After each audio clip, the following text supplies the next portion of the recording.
দর্শক একুশের সংবাদ শিরোনামে আপনাদের স্বাগত জানাচ্ছি। আমি মহিমা পলি। 24শে মে দেশের সকল বিশ্ববিদ্যালয় খুলে দেয়া হবে বলে জানালেন শিক্ষামন্ত্রী দীপু মনি। এর আগে 17 মে খুলে দেয়া হবে সব আবাসিক হল। সংবাদ সম্মেলনে শিক্ষামন্ত্রী দীপু মনি এসব তথ্য জানান। আরও বলেন, বিশ্ববিদ্যালয় খোলার আগে সকল শিক্ষক এবং আবাসিক শিক্ষার্থীদের ভ্যাকসিন নিশ্চিত করা হবে। এছাড়া স্কুল কলেজ খোলার ব্যাপারে পরে জানানো হবে। করোনা ভাইরাসের কারণে প্রায় 1 বছর বন্ধ ছিল সকল শিক্ষা প্রতিষ্ঠান।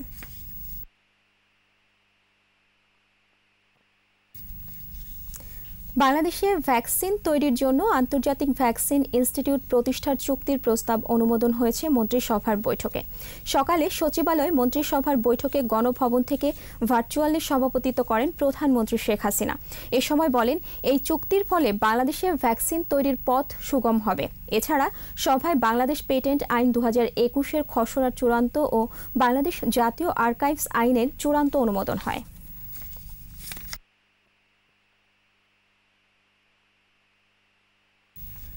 ভারতের সেরাম ইনস্টিটিউট থেকে অক্সফোর্ড অ্যাস্ট্রাজেনেকার করোনা ভাইরাস প্রতিরোধী টিকা কোভিশিল্ডের দ্বিতীয় চালান আসছে আজ। সরবরাহকারী প্রতিষ্ঠান বেক্সিমকো ফার্মার ব্যবস্থাপনা পরিচালক নাজমুল হাসান পাপন জানিয়েছেন, এ চালানে 20 লাখ টিকা আসবে। গত 25 জানুয়ারি প্রথম চালানে 50 লাখ টিকা দেশে আসে। আর এর আগে গত 20 জানুয়ারি আসে ভারত সরকারের উপহার হিসেবে একই কোম্পানির 20 লাখ টিকা। এরপর 7 ফেব্রুয়ারি থেকে জাতীয়ভাবে শুরু হয় টিকাদান কর্মসূচি।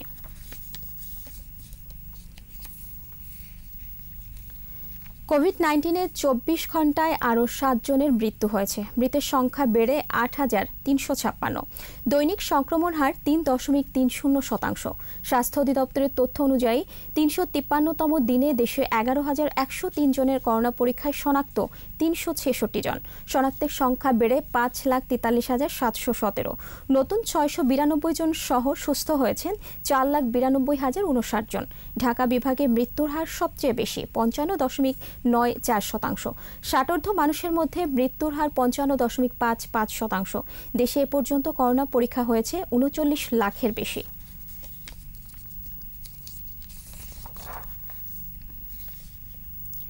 পিলখানা হত্যা মামলার বিচার দ্রুত নিষ্পত্তি করতে প্রধান বিচারপতি স্পেশাল বেঞ্চ গঠন করবেন বলে আশা প্রকাশ করেছেন আসামি পক্ষের আইনজীবী। সকালে হাইকোর্টে আপিলের শুনানি শেষে তিনি বলেন, বিস্ফোরক আইনে করা মামলা এখনও নিম্ন আদালতে বিচারাধীন। তাই একজন বিচারক সুনির্দিষ্ট করা হলে বিচার দ্রুত সম্পন্ন করা যাবে। এদিকে অর্থ সংকটে পেপার বুক ছাড়া আবেদনের কপি দিয়ে আপিল করেছে 48 জন আসামি। বিডিআর হত্যা মামলায় মোট আপিল হয়েছে 30টি আর লিভ টু আপিল 18টি।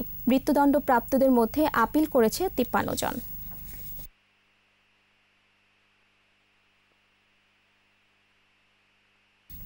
আন্তর্জাতিক বিশ্বে মহামারী করোনায় পর্যন্ত আক্রান্ত হয়েছেন 11,19,53,000-এর বেশি, আর প্রাণহানি ছাড়িয়েছে 24,77,000। করোনায় সবচেয়ে ক্ষতির শিকার যুক্তরাষ্ট্রে 28,76,000-এর বেশি আক্রান্ত নিয়ে মৃত্যু ছাড়িয়েছে 5,11,000।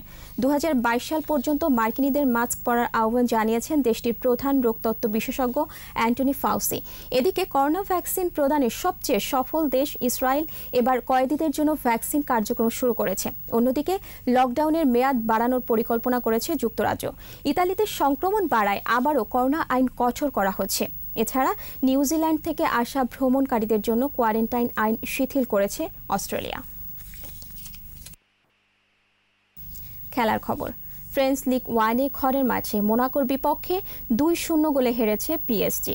গত নভেম্বরে দু দলের প্রথম দেখায় নিজেদের মাঠে 3-2 গোলে জিতে মোনাকো। এবার প্রতিপক্ষের মাঠ থেকেও জয় নিয়ে ফিরেছে তারা। খেলার 6 মিনিটেই সোফিয়ান ডিউপের গোলে লিড নেয় মোনাকো। বিরতিতে জয় 1-0 ব্যবধানে। আর দ্বিতীয়ার্ধের শুরুর দিকে গোল করে ব্যবধান বাড়ান পিসেরমো মারিপান। শেষ দিকে আর ব্যবধান কমাতে পারেনি পিএসজি। হার নিয়ে মাঠ ছাড়ে চ্যাম্পিয়নরা।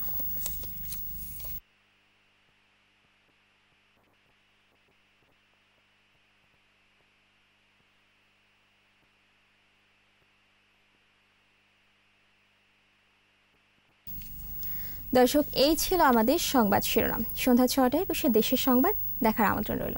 স্বাস্থ্যবিধি মেনে চলুন, সুস্থ থাকুন এবং 21-এর সাথেই থাকুন।